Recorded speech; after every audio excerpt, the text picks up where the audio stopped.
Ton enfant finira mal si tu tolères ces 10 choses. Numéro 1. Une mère qui donne tout ce que son enfant demande. Cet enfant grandira en pensant que la vie est facile.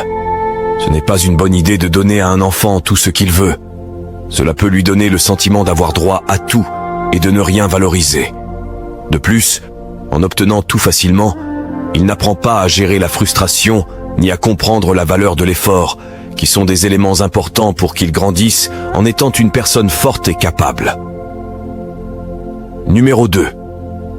Une mère qui rit quand son enfant dit des gros mots. Cet enfant grandira en pensant que le manque de respect est normal et amusant. Si une mère rit quand son enfant dit des gros mots, cela peut amener l'enfant à penser que c'est acceptable de parler ainsi. Ce n'est pas une bonne chose, car cela pourrait mener l'enfant à utiliser ces mots dans des endroits comme l'école ou avec d'autres adultes où ce n'est pas approprié. En outre, cela aide à lui apprendre le respect et comment communiquer de manière adéquate. Il est préférable de guider l'enfant pour qu'il comprenne quand et comment s'exprimer correctement. Numéro 3. Une mère qui ne corrige pas son enfant pour sa mauvaise conduite. Cet enfant grandira sans respecter les règles.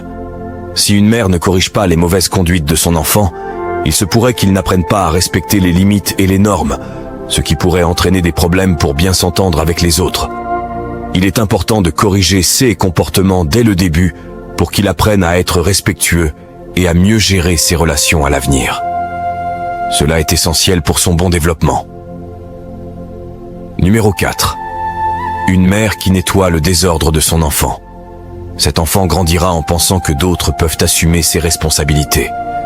Quand une mère nettoie le désordre de son enfant, cela peut empêcher l'enfant d'apprendre des responsabilités importantes comme l'organisation et le soin de son propre espace.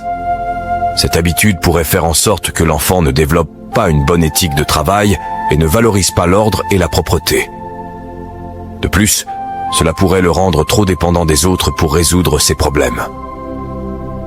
Il est important d'enseigner aux enfants à assumer la responsabilité de leur environnement dès qu'ils sont jeunes, ce qui est crucial pour leur autonomie future. Numéro 5. Une mère qui laisse son enfant regarder la télévision ou le portable sans fixer de limites ni d'horaire. Cet enfant grandira en pensant qu'il n'existe pas de limite ni de différence entre adultes et enfants. Permettre à un enfant d'utiliser la télévision et le portable sans horaire ni limite a des effets négatifs sur son développement. L'utilisation excessive de la technologie affecte son sommeil, sa capacité de concentration et ses performances scolaires. Numéro 6. Des mères qui permettent à leurs enfants d'écouter de la musique vulgaire, incitant à de mauvaises pratiques et à la violence, cela provoquera une dissociation entre ce qui est bien et ce qui est mal, et ce qui est réellement négatif dans ce monde. Numéro 7. Des mères qui donnent de l'argent à leurs enfants quand ils le désirent sans qu'ils l'aient mérité. Ces enfants penseront que l'argent est facile à obtenir, et quand ils ne pourront pas l'obtenir, ils n'hésiteront pas à tout faire pour l'avoir. Numéro 8. Des mères qui sont toujours du côté de leurs enfants, qu'ils aient raison ou non. Cet enfant grandira sans savoir comment faire face à la frustration. Numéro 9. Des mères qui récompensent leurs enfants sans qu'ils aient fait d'efforts. Ils grandiront en croyant que l'effort est inutile. Numéro 10. Si tu dis à ton enfant que tu vas le punir et que tu ne le fais jamais, cet enfant grandira en pensant que les conséquences n'existent pas. Ne lui vole donc pas l'opportunité de grandir, ni la discipline. Éduque-le intelligemment, avec la certitude que tout ce que tu fais est pour son bien, pour son développement correct. Et par-dessus tout, fais-le par amour, motivé par cet amour inconditionnel que tu ressens pour lui.